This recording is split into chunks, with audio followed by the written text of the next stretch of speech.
But I chose today to make coq au vin. This is cock in wine, so an older male chicken that you would traditionally, when slaughtering it, you would bleed it out and reserve the blood to finish this dish. So it's a red wine dish. It's a French style dish. It has a pork component. This time of year, because it is the fall right now, it's October 25th, and so we have harvest bounty of everything coming at us in this region in southeastern Michigan. But the chicken that we started with is actually pasture raised for us here at the Roadhouse by a family of an Amish family out in Homer, Michigan, where we actually went together not that long ago. But the smoked pork belly is actually from our farm, so we grew the pork ourselves and smoked it. And the carrots and the celery came from our farm, as well as did the garlic. And so we've chosen to build this dish because it's really a wonderful warming dish for this time of year as the season's changing. But in preparing the dish, what we've done is we did get a heavy skillet, and so this type of a dish is called a rondo, so it's good for browning things, and it's also good for then going into the oven because it has a larger surface area rather than a taller sides with less surface area, so you get good evaporation and the ability to brown. So we started by heating the pan thoroughly to smoking hot, and then we put in about a cup of olive oil, and this particular olive oil is from the California olive branch. It's really particularly nice this year. So we tasted all of the olive oils, but I put about a cup of olive oil in there in the smoking hot pan, and right before the olive oil burns, put the butter in it. And so it's about 2/3 olive oil, 1/3 butter mixture. Right as the butter starts to begin to brown, introduce the chicken, which we cut up. And then as it browns, making sure it's seasoned properly both sides, as it browns, turning it, trying to make it brown evenly.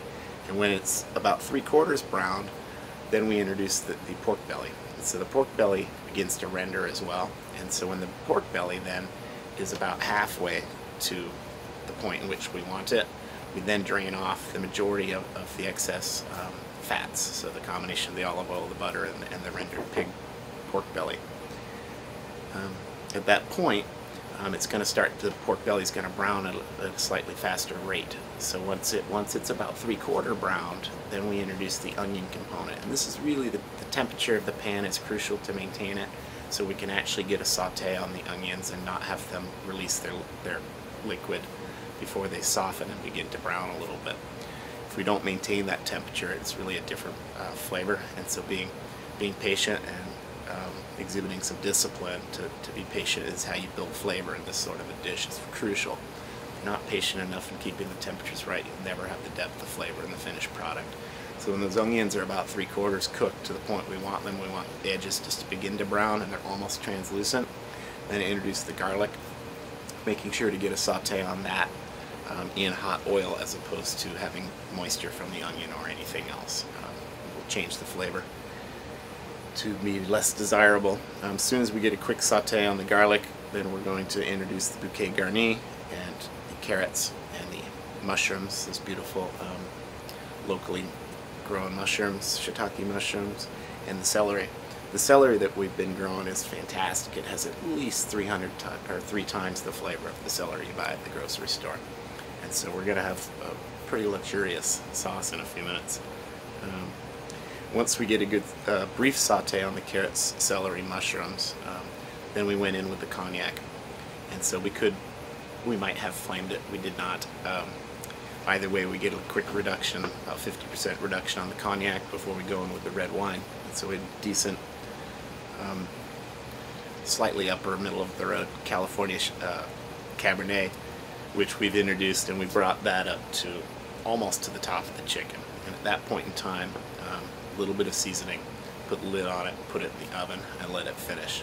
At this point in time, we will finish it in the oven. It needs about 20 minutes in the oven, and then we're going to bring it out, and we're going to thicken the sauce slightly with beurre marnier, which is softened butter mixed with flour until smooth.